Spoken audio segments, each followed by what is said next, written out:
Genesis 7. The flood covered the earth. When everything was ready, the Lord said to Noah, "Go into the boat with all your family, for among all the people of the earth, I can see that you alone are righteous. Take with you 7 pairs, male and female, of each animal I approve for eating and for sacrifice, and take 1 pair of each of the others. Also take 7 pairs of every kind of bird. There must be a male and a female of each animal I have approved for eating and for sacrifice, and take 1 pair of each of the others. Also take 7 pairs of every kind of bird. There must be a male and a female in each pair to ensure that all life will survive on the earth after the flood. 7 days from now, I will make the rains pour down on the earth, and it will rain for 40 days and 40 nights until I have wiped from the earth and all the living things I have created." So Noah did everything as the Lord commanded him. Noah was 600 years old when the flood covered the earth. He went on board the boat to escape the flood. He and his wife and his son and their wives with them were all various kinds of animals, those approved for eating and for sacrifice, and those that they were not, along with all the birds and the small animals that scurry along the ground. That they entered the boat in pairs, male and female, just as God had commanded Noah. After 7 days, the water of the flood came and covered the earth. When Noah was 600 years old, on the 17th day of the second month, all the groundwater erupted from the earth, and the rain fell in mighty torrents from the sky.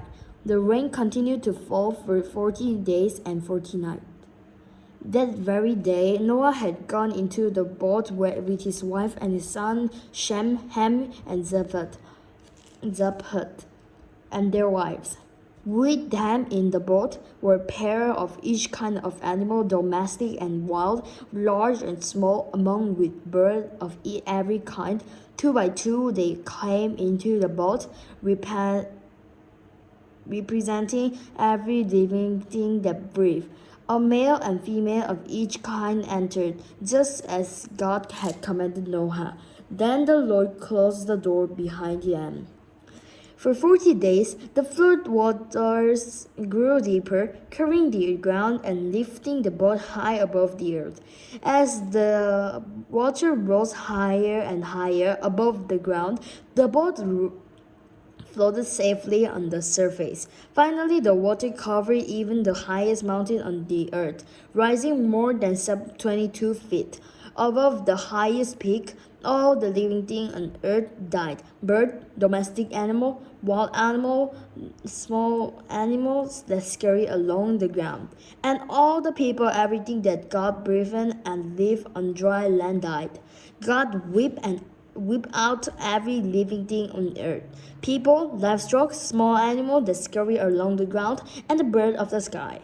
All were destroyed. The only people who survived were Noah and those with him in the boat. And the flood covered the earth for 150 days. The flood residues. Genesis 8. The flood wickedness. But God remembered Noah and all the wild animals and livestock. With him in the boat, he set a wind to blow across the earth, and the flood water began to recede. The underground water stopped flowing, and the torrential rains from the sky were stopped. So the flood water gradually receded from the earth after 150 days. Exactly 5 months from the time the flood began, the boat came to rest on the mountain of Ararat. 2.5 months later, as the water continued to go down, other mountain peaks became visible. After another 40 days, Noah opened the window he had made in the boat and released a raven. The bird flew back and forth until the flood water on earth had dried up. He also released a dove to see if the water had receded and it could find dry ground. But the dove could find no place to land because the water still covered the ground. So it returned to the boat, and Noah held out his hand and drew the dove back inside. After waiting another 7 days, Noah released the dove again. This time the dove returned to him in the evening with a fresh olive leaf in his beak.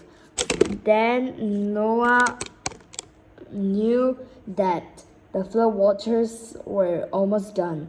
He waited another 7 days and then released the dove again. This time it did not come back. When Noah was now 601 years old, on the first day of the new year, 10.5 months after the flood began, the flood water had almost dried up from the earth. Noah lifted back the covering of the boat and saw that the surface of the ground was drying. 2 more months went by, and at last the earth was dry. Then God said to Noah, "Leave the boat, all of you, you and your wife, your sons and their wives, release all the animals, the birds, the livestock, and the small animals that scurry along the ground, so they can be fruitful and multiply throughout the earth." So Noah, his wife, and his son, and their wives left the boat. And all of the large and small animal and bird came out of the boat and pair by pair. Then Noah built an altar to the Lord, and there he sacrificed as burnt offering the animals and birds that had been approved for that purpose. And the Lord was pleased with the aroma of the sacrifice and said to himself, "I will never again curse the ground because of the human race. Even though everything they think or imagine is bent toward evil from childhood, I will never again destroy all living things. As long as the earth remains, there will be planting and harvest, cold and heat, summer and winter, day and night." Genesis 9, God confirmed his covenant. Then God blessed Noah and his son and told them, "Be fruitful and multiply. Fill the earth, all the animals of the earth, all the birds of the sky, all the small animals that scurry along the ground, and all the fish in the sea will look on you with fear and terror. I have placed them in your power. I have given them to you for food, just as I have given you grain and vegetables, but you must never eat any meat that still has the live blood in it. And I will require the blood of anyone who takes another person's life. If a wild animal kills a people, it must die. And anyone who murders a fellow human must die. If anyone takes a human life, that person's life will also be taken by human hands. For God made human being in his own image. Now be fruitful and multiply, and repopulate the earth." Then God told Noah and his sons, "I hereby confirm my covenant with you and your descendants, and with all the animals that were on the boat, with you, the bird, the livestock, and all the wild animals, every living creature on earth. Yes, I am confirming my covenant with you. Never again will flood water kill all living creatures. Never again will a flood destroy the earth." The God said, "I am giving you a sign of my covenant with you and with all living creatures. For all generations to come, I have placed my rainbow in the clouds. It is the sign of my covenant. If you and with all the earth, when I send clouds over the earth, the rainbow will appear in the clouds. And I will remember my covenant with you and with all living creatures. Never again will the flood water destroy all life. When I see the rainbow in the clouds, I will remember the eternal covenant between God and every living creature on earth. Then God said to Noah, Yes, this rainbow is the sign of the covenant I am conferring with all the creatures on earth. Noah's sons. The sons of Noah who came out of the boat with their father were Ham and Japheth. Ham is the father of Canaan. From these three sons of Noah came all the people who now populate the earth. After the flood, Noah began to cultivate the ground and he planted a vineyard. One day, he drank some wine he had made, and he became drunk and lay naked inside his tent. Ham, the father of Canaan, saw that his father was naked and went inside and told his brother.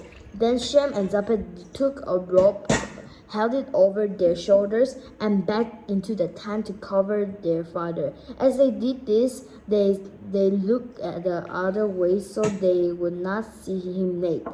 When Noah woke up from his stupor, he learned what Ham, his youngest son, had done. Then he cursed Canaan, the son of Ham. May Canaan be cursed. May he be the lowest of servants to his servant. Then Noah said, May the Lord, the God of Shem, be blessed, and may Canaan be his servant. May God expand the territory of Japheth. May Japheth share the prosperity of Shem, and may Canaan be his servant. Noah lived another 350 years. After the great flood, he lived 950 years and then he died.